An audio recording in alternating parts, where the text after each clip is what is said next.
Siin doktor Heigo Ritsbeck, rahvusvahelise Püha Katoliku Kiriku kardinal. Ja oma loengute seerias me oleme nüüd vaadelnud juba mõnda aega üldteemal kirik ja viimasel ajal armulauda. Ja täna tahaksime armulauga jätkata.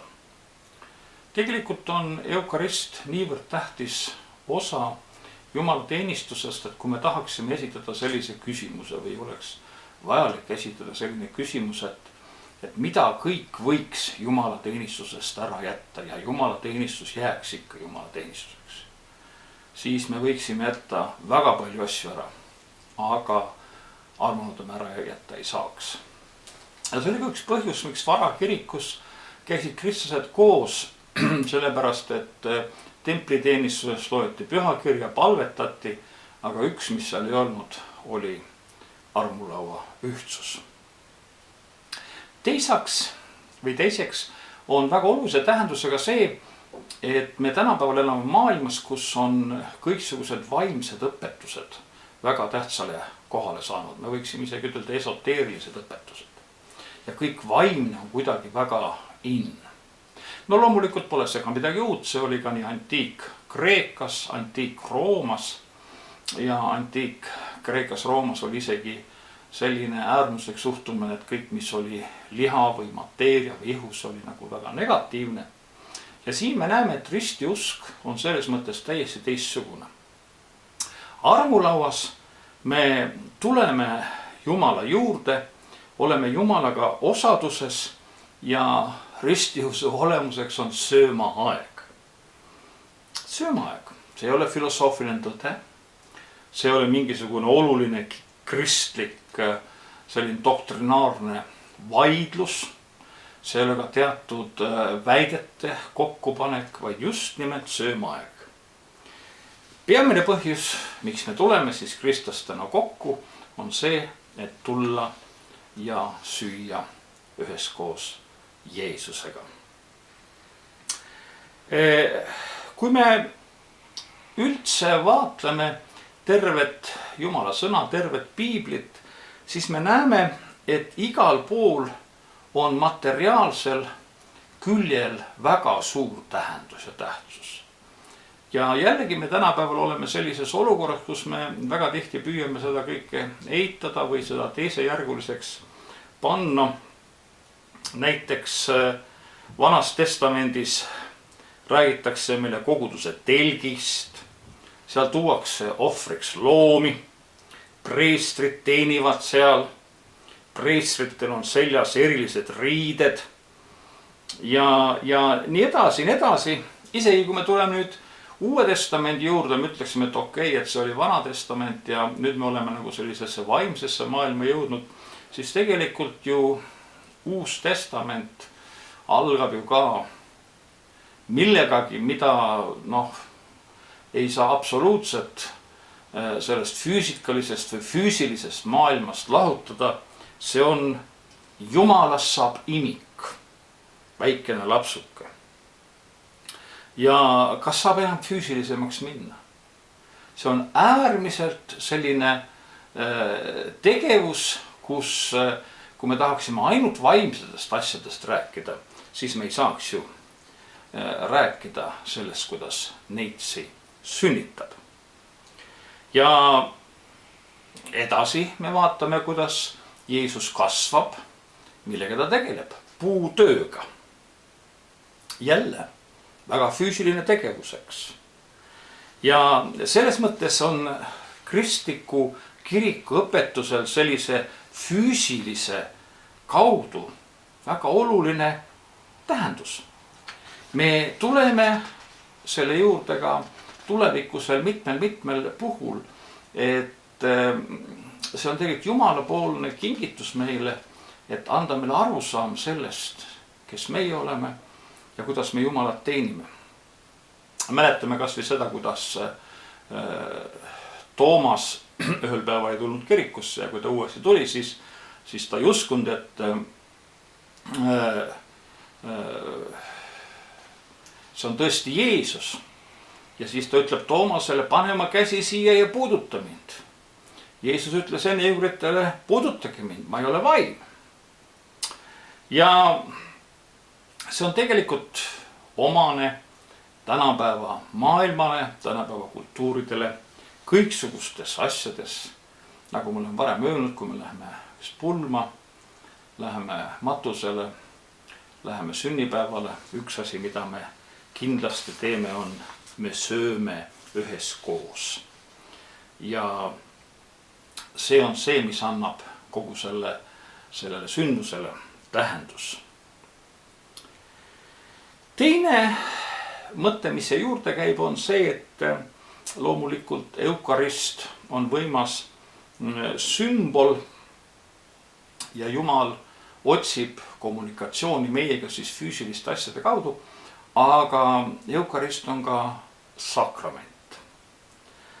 Sakrament on siis sõna ladina keeles sacramentum, mille kreekakeelne vaste on siis mysterion, mis on siis saladus või nagu mõned ortodoksid tõlgivad ka salasus. Ja eukarist võiks öelda siis on kõigi saladuste saladus. Me tuleme Jumala osadusse, oleme temaga osaduses väikse tüki leiva ja ühe sõõmu veini kaudu. See pole kummaline. See ongi müsteerium. Ja nüüd paljude inimeste jaoks tekib kohe küsimus. Pigem mitte sellest osa saada, olla tänulik sellest, aga küsimus, kuidas on see võimalik? Me tahaksime nagu kas keemiliselt või füüsikaliselt sellest aru saada. Aga kui me sellest aru saaksime, siis see ei oleks ju enam sakrament.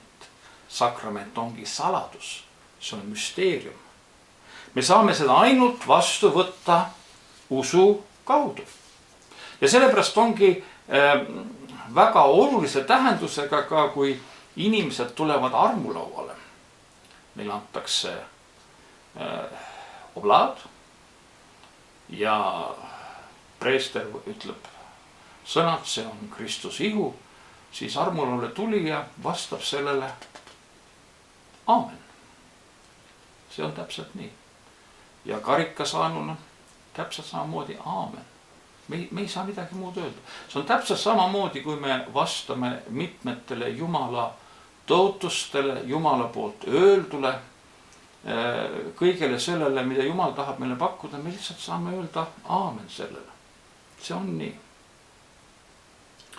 Ja selles mõttes see söömine koos Jumalaga on niivõrd olulise tähendusega, et me ei saa seda kunagi Jumala teenistuse keskmest välja tulla. Muide, kõigi sakramentide juurde käib mingisugune füüsiline osa.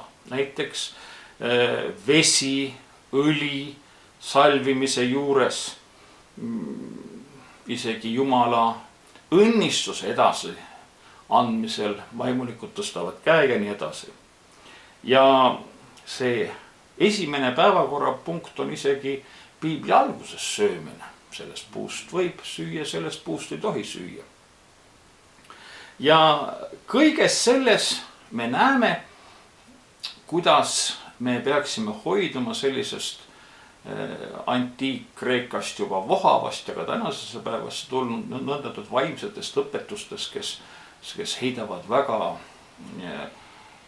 julmalt kõrvale kõik füüsilise ja ei leia, et selles oleks mingisugune tähendus ja olulisus. Panem tähele ka Jeesuse ajal nimetati ju Jeesust õgardiks, ta sööb pidevalt, eriti koos patuste ja maksuametnikega. Kui me tuleme esimese ime juurde, mida Jeesus tegi, äratas surnuse ülesse, andis kurdile kuulmise, ei, esimene ime oli Kana pulmas, Jeesus muutis vee veiniks. Paljud inimesed isegi häbelevad Kristlastel seda, oleks ta veel nüüd veini veiks muutnud, oleks see imeline olnud, aga vastupidi, Jeesus muudab vee veiniks. Ja kõik, mis sinna juurde kuulub, see 900 liitrit veini, see oli ikka väga suur hulk. Oli selgelt sellel perekonnal oli seda võimalik kasutada päris pikka aega, ka peale pulme. Teine asi, Jeesus teeb kohe suurima imedest 5000 toitmine, pluss siis lapsed ja naised sinna juurde. Ta sööb koos Sakkeusega, variser Simonaga. Ka vaimuliku teenistuse alguses üks kõige esimesed lugusid on, Jeesus läheb Peetruse kotta sööma. Aga seal on väikene probleem, nimelt Peetruse ämm on haige. Ja siis Jeesus tervendab Peetruse ämma ja siis, kui ta on terveks saanud, valmistab naine söömaaja. Mille poolest said kuulsaks Maarja, Marta ja Laatsarus. Iga kord, kui Jeesus nende kotta tuli, oli seal söömine. Mõtleme sellest. Kui Jeesus räägib tähendamissõnu, mida ta siis esitab seal? Mis on kadunud poja loo finaalis? Tapke nuum vasikas. Kui kadunud lammaski üles leiti, mida siis tehti? Rõõmutseti, peeti pidu. Igasugused pulmasöömajad, Jeesus osaleb nendel. Ja see söömaaeg, mida me armulaual, millest me osa saame, on erakordne. Tõepoolest on väga-väga erakordne, aga ta on täpselt samas joones, samas liinis, samas võtmes võiksime öelda, nii nagu need teisedki söömajad, mida me võime lugeda piibli erinevatelt lehekülgedelt. Ka pärast seda, kui Jeesus on surnust üles äratatud, ta Emmause teel kohtub jüngritega, millega lõpeb see kohtumine? Söömaajaga. Ja kuidas need jüngrid tundsid ära, et tegemist oli Jeesusega, sellepärast, et Jeesus tegi täpselt sama, mis ta oli teinud ülemises toas. Ja pärast seda jooksevad need mehed Jeruusalemma, annavad tunnistuse, et nad tundsid ära Jeesuse leiva murdmisest söömaajast.